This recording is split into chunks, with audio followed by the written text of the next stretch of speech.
All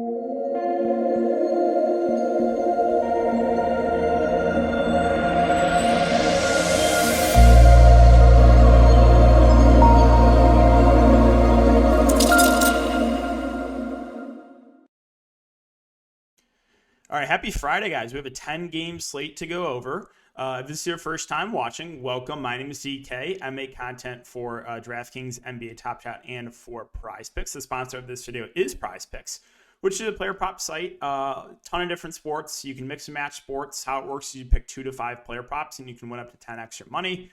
So if you guys want to give it a try, you can sign up and use my code if you're a first-time user, DKDFS, for a 100% match up to $100. Also, check out the Winner Tilt Show. Me and Mark have been talking about some strategy and going over some picks, as well as the community picks on Prize Picks. So we've been doing that every single day. We'll be doing that tomorrow as well at 2 p.m. Central. So make sure to check that one out, guys. And if you're looking for premium content, I do offer that on patreon.com. New month now is the perfect time. So if that's something you're looking for, again, more information on that package is linked in the description below. All right, so before we get into players and the prices, let's look back lineup here from tonight. It just, after a good last few days, disgusting slate. Disgusting. So one thing I really was hammering home on Patreon was I didn't feel great about the chalk value, especially Stanley Johnson. Like, I wanted none of that in tournaments. And I think he has 1 at half, but knowing my luck, the game will blow out and it'll just smash in the blowout. But yeah, there wasn't a lot of standout value plays, so I was hammering more of the contrarian values.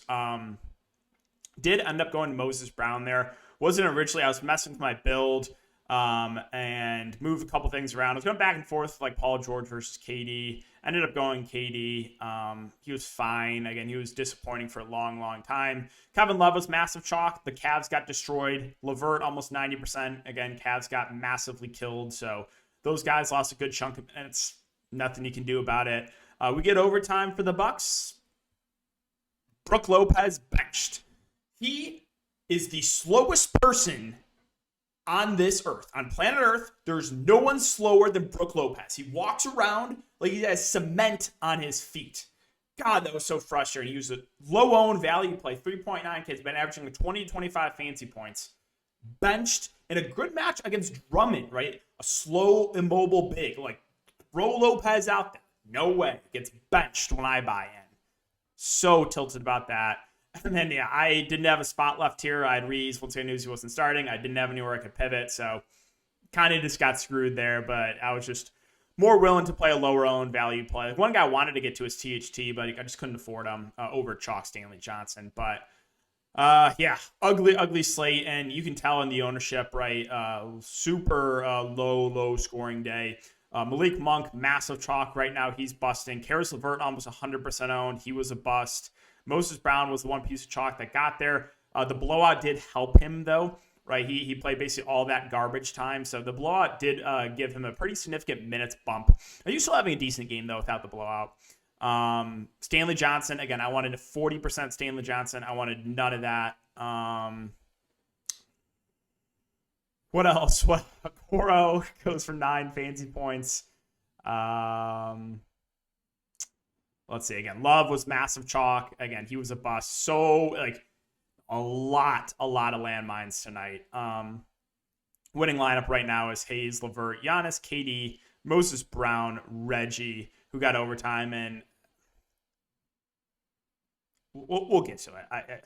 The Clippers, I mean, there's something else. So, all right, let's talk about this 10-gamer, guys. We'll start off on the Dallas side. Oh, if you do enjoy the YouTube videos, I guess, really quick, just make sure to hit the like button. Try to aim for 100. Subscribe, closing in at 11.3. Hit the notification bell. Those things do help me out a ton. And as always, guys, I appreciate you watching the videos every single day. But yeah, on the Dallas side, Luka Doncic 12-1 has had back-to-back phenomenal games, 75 and 73. It's in a good matchup here against his former teammate Porzingis. Obviously a little bit of blowout risk, but I think Luka still looks good as his spend up. Dinwiddie, Brunson, more secondary plays. I think there's better mid-range options. I'm not looking to DFS. I think the bigs are fine values into Dwight Powell, Maxi Kleber. They should split the center minutes. Would expect low to mid 20s for both. So they're fine, but there's probably going to be better value. It opens up, but I think they're decent values, safe value plays, I would say. On the Washington side, Porzingis, revenge game against his former team. He's been playing around 30 to 32 minutes. He's the guy that does have a ceiling, so like him for tournaments. Don't know if I get to him in a cash game setting, but he'll be super, super productive when he's in the court. And if you're big into the revenge game narrative, then obviously you can look to him. Danny Advios played pretty well off the bench. I would assume around 30 minutes from him. Makes him a fair option in the mid-range. Don't think I get to KCP. Don't think I get to Rui. Satoransky had like 15 assists last game at 13 and 10 with no points in 27 minutes. But I think, again, a relatively safe value play. 25 to 30 minutes is a pretty fair guess. He does have that small forward eligibility, which is nice. Kispert, maybe around 30 minutes. Again, has to hit a shot slow to get value. Gafford will play the backup 5. Will be relatively productive when he's on the court. But there'll probably be better value that opens up throughout the day. Toronto and Orlando. So great matchup there for the Raptors if this game can stay competitive. Siakam, Van Fleet, I think both look pretty solid there at their price points. OG and Gary Trent in the mid-range are kind of just like fine. I'm not excited, but they're okay last piece in plays. Don't think I get to Scotty Barnes at that price, so pretty boring team here for Toronto. I think the main guys, Siakam and Van Fleet, are the guys that look the best. On the Orlando side, I just don't know if I can touch this team right now. They're spreading out the minutes. Carter Jr.'s questionable. Sure, if he misses. Yeah, you can look to like Franz or Okiki or maybe a Mo Wagner. I just don't think I want to mess with this team on a 10-game slate. If you think the game stays competitive, you can take a shot on like Cole Anthony or Mo Bamba. But yeah, this team is frustrating. Why are you playing Robin Lopez? Why are you playing him minutes down the stretch? You're playing him like 15 to 20 minutes a game. Why are we playing Robin Lopez? Some teams' decision-making is just... Brogdon, questionable. He's not playing for the rest. Just list him out for the year. Would you already? I mean, my God. Halliburton, tough spot. Fine GBP plays. Same with Buddy Hield. Once again, listing a lot of guys is questionable. I think Goga plays. Brissett and Jackson, more up in the air. They missed the last couple games. Terry Taylor, if those two guys started, played big minutes, he'd be a fair value play. Anderson should play over 30 minutes. If those two guys are out, it'd be a fine value. But we got to wait for news, and it's also an awful matchup on the Boston side. So, if you think the game stays competitive, Tatum and Brown do have a ceiling. No Robert Williams. Horford, I think, looks pretty safe in the mid-range, but you do have to factor in potential blowout risk. In a competitive game, you should play low 30s minutes. And a guy that kind of stuffed the stat sheet. Mark Smart, another guy that's kind of fine, should play over 30 minutes. Don't think I get to anyone else, though, on the Boston side. Sacramento and Houston. I mean, you guys knew I was all over this game last slate. I like it again. Prices didn't move a ton. So David Mitchell, 8K. Phenomenal matchup. He's going to play about 40 minutes. So I think he's a good option in the mid-range. He started off really hot, kind of cool off there in the second half, but like the upside of Mitchell. Harrison Barnes, I mean, he's getting the minutes, but he's really not doing much. Can we just talk about every single year with Harrison Barnes? It's the same story. And I talked about it. It tilted me beyond belief for the first month, but every month or every year at the beginning of the year, Harrison Barnes is an MVP candidate. It's been the last 3 years where the first month of the season, he averages like 45 fantasy points a game, and then he just does nothing the rest of the year. And it's every season. It's unbelievable how... So next year, when the year starts, just lock in Harrison Barnes every day for the first few weeks. But yeah, I mean, you would think he would do more offensively, but he's still kind of just standing in the corner. Trey Lyle, 6K, I think is a fair option in the mid-range. Low to mid-30s minutes is a pretty good guess, I would say. DiVincenzo should play around 30 minutes. I think that's totally fine. Don't love it. Don't hate it. Again, you guys knew my late pivot woes from Damian Jones. I pivoted off of him once we got Alex Len, who was originally out, ruled back in. Alex Len played 4 minutes. Damian Jones played 34, and he absolutely smashed. But when I actually played Damian Jones, he picked up his fourth foul to begin the second half. Didn't come back in until the 1 minute mark of the fourth.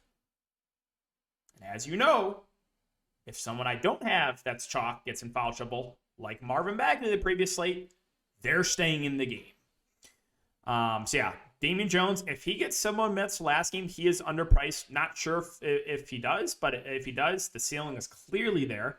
Met 2 at 4K. I think there's probably going to be better value. Justin Holiday barely played last game. Lamb played a little bit more. He played 24 minutes. Lamb's actually a pretty good point per minute guy. No confidence in some minutes, but I'll say this. If I knew for sure Jalen Lamb was going to play 25 minutes, I would probably play him tomorrow. And then as I mentioned, Alex Len was out and then in and played 4 minutes. So that was no fun. Sorry about that, guys. I felt that, one of those sneezes, you just felt it coming. I felt that coming for like 20 seconds. But, all right, on the Houston side, we got to keep an eye on my boy Sengun, who is currently questionable. If he can't go, it's going to be more usage for the guards in KPJ and Jalen Green. KPJ 7.5, I still think is a little bit underpriced. Obviously, 70, we're not going to expect that again. But if there's no Sengun, I mean, this offense is just going to be KPJ and Jalen Green. So would like both. Both should play huge minutes too if the game stays competitive. So I like them both. I think KPJ is a little bit safer than Green. Green a little bit more score independent, but 24 and 25 shot attempts over the last couple games for Jalen Green. Jayshawn Tate was massive chalk last game. He was a bust. He didn't really get a minutes bump. Playable, but don't love the price point on him. Christopher off the bench, played like mid-20s minutes. I think he's fine. He'll be productive when he's on the court, but the price would come up about $1,000. Where I'm interested in is if Sengun is out, the two bigs, Garuba and Fernando. So Garuba started, played 26 minutes, not a super productive player, but he is only 3'6". And then Bruno Fernando, a little bit better of a point per minute guy, played 22 off the bench. I went for a double-double. So, keep an eye on the Sengun news, but if he's out, you can definitely look to those value plays. Like, KJ would be fine. He didn't get the backup 5 run as I thought, though. I thought he would. They dusted off Fernando and played him and KJ at the 4. So I don't like KJ as much playing the 4 as opposed to the 5. All right, Phoenix and Memphis. So on the Memphis side, they're resting a lot of guys, so maybe a little bit of blowout risk, but Memphis will probably somehow find a way to win this game, even with resting like all their main guys now. On the Phoenix side, Booker, Paul, both have a ceiling. Paul's a little bit safer than Booker. Both in a competitive game should play mid-30s minutes. Ayton just feels priced about right. Mikal Bridges is a safe play in the mid-range. Right now, he's just playing like 40 minutes a game. He's not a super productive player, obviously a good defender, but yeah, if you think a game is competitive, you can play him. And then McGee is probable. Again, I think there's better value in the slate, but he should play the backup 5, and we know he's going to be super, super productive. So if not a lot of other value opens up, then you can take a shot at JaVale McGee. Most likely plays about 15 or so minutes. And again, he'll be super productive when he's on the court on the Memphis side. So here we go. Pretty important piece of this slate. No Ja, Bane, Triple J, Tyus, and Adams all doubtful, so not expecting them to play. I believe it's going to be 10 active players here for Memphis. Still, again, they have such a deep bench. So Brooks should be 1, Melton 2, Slow-Mo 3, Clark 4, Zaire Williams 5, Conchar 6, Xavier Tillman 7, Santi Aldama 8, and then Yves Pons, whatever that is 9, and Jarrett Culver's 10. So I believe they're still going to have 10 active players, even missing like half their team. So starting lineup, I would think it is going to be Melton at the point, Brooks at the 2, Zaire Williams at the 3, Sloan at the 4, Clark at the 5. I would think that's the starting lineup. So Brooks and Melton might shoot 30 times each. So obviously like the upside on Brooks. He is somewhat score independent, but again, he's going to have like the team, him and Melton should just dominate this usage. Melton, a good point per minute guy. So I like both those guys in Brooks and in Melton. I think they're just going to chuck up a ton of shots. Kyle Anderson, I think, is a safe value. Should start the 4. Should play close to 30 minutes or so in a competitive game. I think he looks pretty safe. I really like both the bigs in Clark and Tillman. They're good point per minute guys, and you should expect a pretty big minutes bump here for both. So I like Clark, and I like Tillman. They could start them both together, but I would think that only one of them starts. So either way, though, again, I really like both the bigs in Clark and in Tillman. Zaire Williams should play some pretty big minutes. Not a super productive player, but he's very, very cheap. I think I would rather go to a guy like Conchar over Zaire Williams. Conchar just a more productive player when he's on the court as opposed to Zaire Williams. And then like the 3K guys like Aldama and Pons and Culver, I don't know if it's necessary to take a shot in those guys. So, let's move on to the Clippers and the Bucks.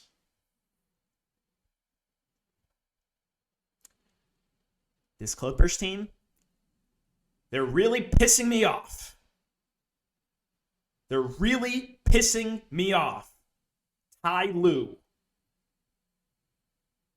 Reggie Jackson's on the 30 minutes limit. 45 minutes tonight. Nick Batum, 18 minutes. 30 minutes. Marcus, just no regard to that minutes limit. Just play everyone 40 minutes. Complete lie.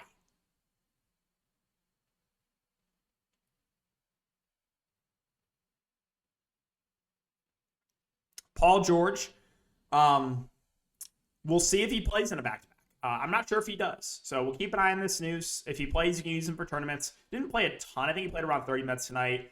If he misses, then the Clippers become more interesting. Obviously, there would be some blowout risk, but like Reggie and Morris and the secondary options would all look a lot better if Paul George is out. The bigs and Zubac and Hartenstein split the center minutes, but for whoever closes, it's kind of a toss-up between the two.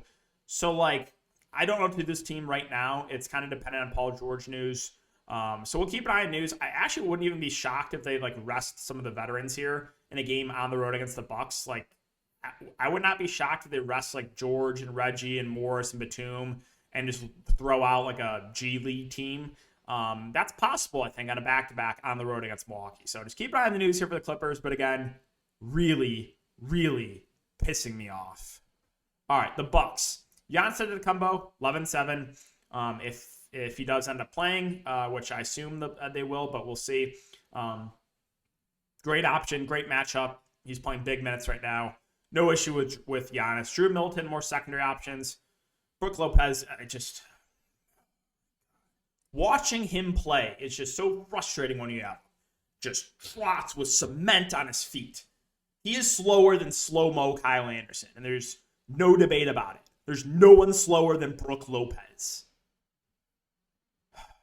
So he's probably going to go for like 40 tomorrow and just really salt in the wound. But outside of Giannis, I don't know if there's anything that stands out for Milwaukee.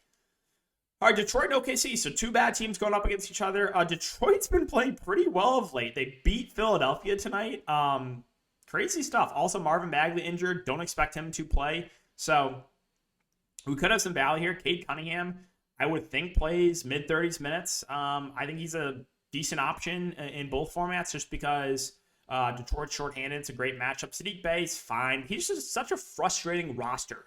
He's going for 50. He's going for 15. There's no in-between with Sadiq Bey. It's really, really frustrating. Isaiah Stewart, I think, is a decent option in the mid-range. Probably sees 25 to 30 minutes. Killian Hayes at 4-4. I would think he plays 25 to 30 minutes. Fair value play. But the interesting value is going to be who starts for Marvin Bagley. They could do a couple different things. They could start a small ball lineup and start like 3 guards and move Killian Hayes in the starting lineup, move Sadiq Bey down to the 4.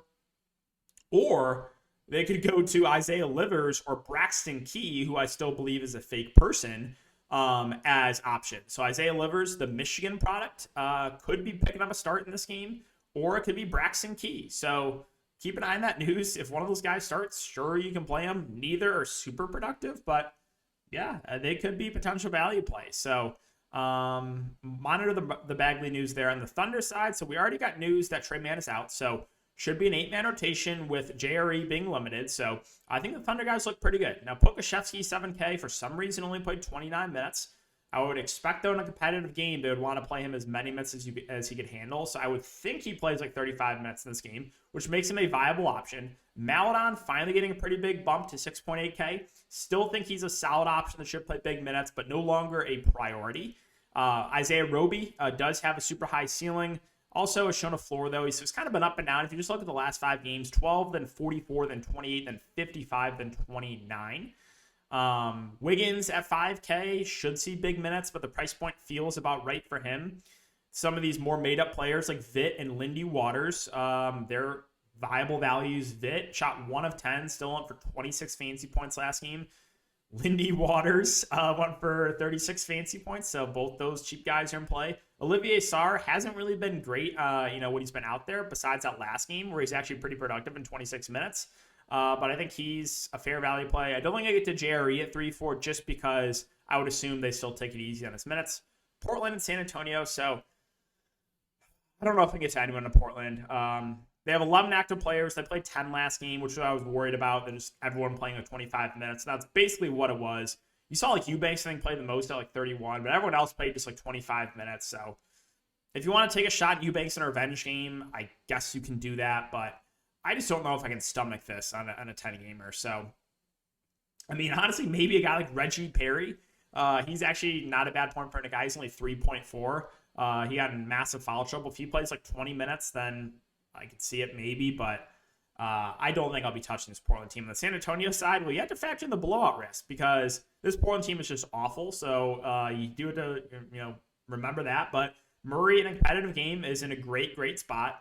So like his ceiling if the game can stay competitive.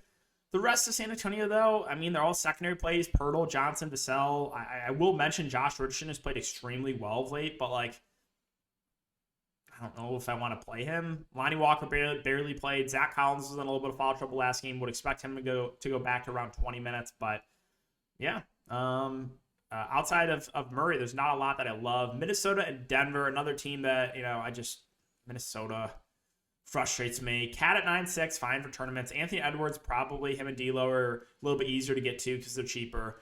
Ant-Man is so up and down. I've never gotten this guy right. D'Angelo Russell is extremely cheap. Again, they've been involved in a ton of blowouts recently, so his minutes have been around like 30. Even in competitive games, though, they've kind of been taking it easy on his minutes. So we'll see. Like, if I knew for sure D'Angelo Russell is going to play 36 minutes tomorrow, I would like him a good amount. I just don't know what the minutes are going to be for him in a competitive game, so we haven't seen one in a while, right? So D'Lo in play, the price does seem pretty cheap. Patrick Beverley's fine. He'll play 25 to 30 minutes. Noel probably sees 20, 25 minutes on the bench. Playable, but I think there's better value on the slate. On the Denver side, Nikola Jokic, 12-5. It's Jokic, so he looks good. He's gone for 70, 3 straight games. If you have the salary for Jokic, I think he's a good option. The rest of Denver, they all look similar. Gordon and Barton and Morris are all secondary plays. Bones has shown a ceiling, but his minutes, not super secure.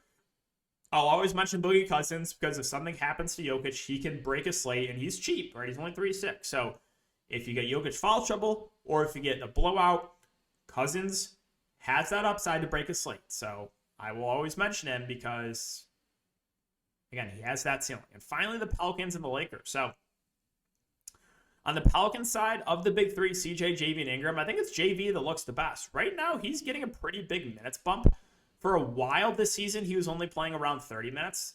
Last few competitive games, 34 in a blowout, 37, and then 35. So if we're getting like 35 minutes again from JV, I do think 8-1 is a little bit too cheap. As far as CJ and Ingram goes, keep an eye on Ingram news, see if we get anything. They're kind of taking it easy on his minutes, but he's still been pretty productive when he's on the court. So also a revenge spot for what it's worth. I just don't know if I can get to the value, though, on the Pelicans. I guess Larry Nance is probably the guy I would look to. Should see around 20 minutes. Can kind of do everything for the team. But mainly the main guys. And the Lakers side, we'll see what the minutes shake out to tonight. Also, keep an eye on Anthony Davis, who plans to return Friday. So that throws a wrench into some of the Lakers things. I believe LeBron also hopeful to return for Friday's matchup. So we could have both LeBron and AD back. So it's really hard to say right now. If they're both back, I don't know if I can get to anyone on this team because I would assume they somewhat limited their minutes.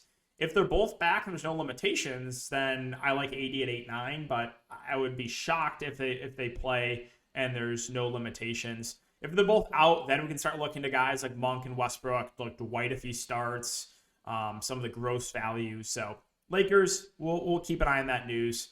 But yeah, guys, that is going to do it for Friday's video. So if you do enjoy the YouTube content, again, just make sure to hit the like button. It does help me out a ton. Appreciate you guys. Hope you guys have a good night, and I will see everyone in the next video.